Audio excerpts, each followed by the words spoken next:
The theme this week is insurance, and I've got to say it's a case of reality bites. Not just because we're talking about insurance, which has that effect on most people. We've also got the unholy union of COVID and Brexit really revealing itself. If you're a UK citizen, then the idea of going into an EU member state after January the 1st because of the COVID restrictions is off the table. I've been really optimistic that we could get in for the end of the season into the Alps and get some skiing in Europe or snowboarding in Europe, and I just don't think that's the case now. It's going to be very, very difficult to travel against Foreign Office advice and to get into the Schengen area under the current restrictions. I've heard tales of people missioning out to Switzerland now, but I think it's foolish at this point. And the main reason is because of the insurance. You're not covered.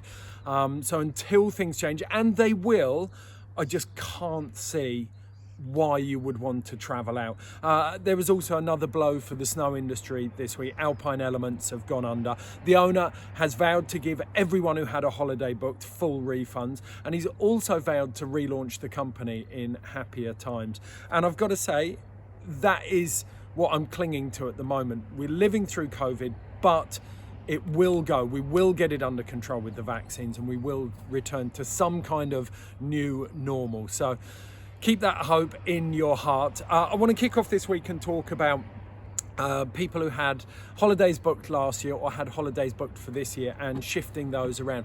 Almost all of the operators at the moment, if they're not going under and offering refunds, are offering you the ability and the chance to change your dates and move those around. Even EasyJet have said that you can change flights free of charge up until 14 days before the date the flight is due to leave. So there is some good news there that you can start planning around that.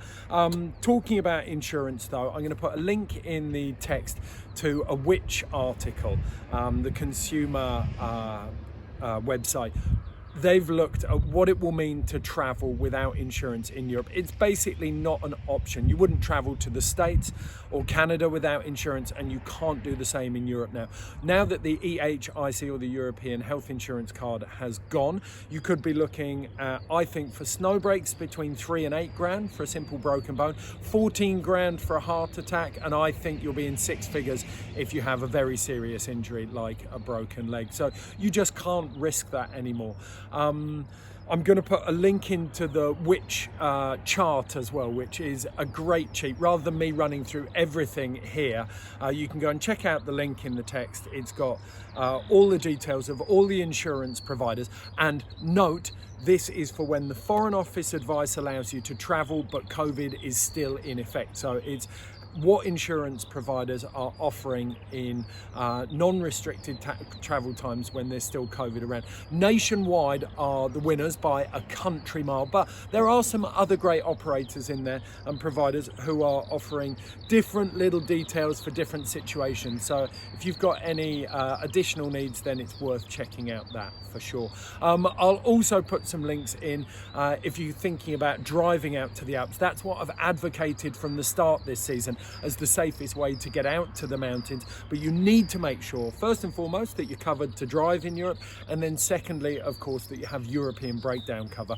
because your insurance just isn't automatically going to make sure you're covered there. So definitely dot the I's and cross the T's on car insurance as well as health insurance. As always, long-time supporters of Money Saving Snow Tips, Intersport, have come out with a 50% discount code, and I've hammered this home every week. Ski and snowboard hire that you can cancel up to the day of arrival. So plenty of flexibility to play with there. Also, I'm going to put another link in the text that will take you back to Scotland, the episode from last year, because I think in the short term right now, that is the only way to go.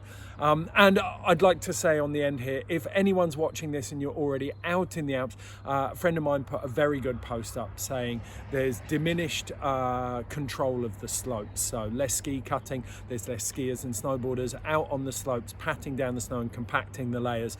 So it is massively dangerous out there. If you're touring or split boarding at the moment, be very, very careful. Don't take any unnecessary risks. As always, I'll look forward to your comments. They hold the gold. I'll see you next week.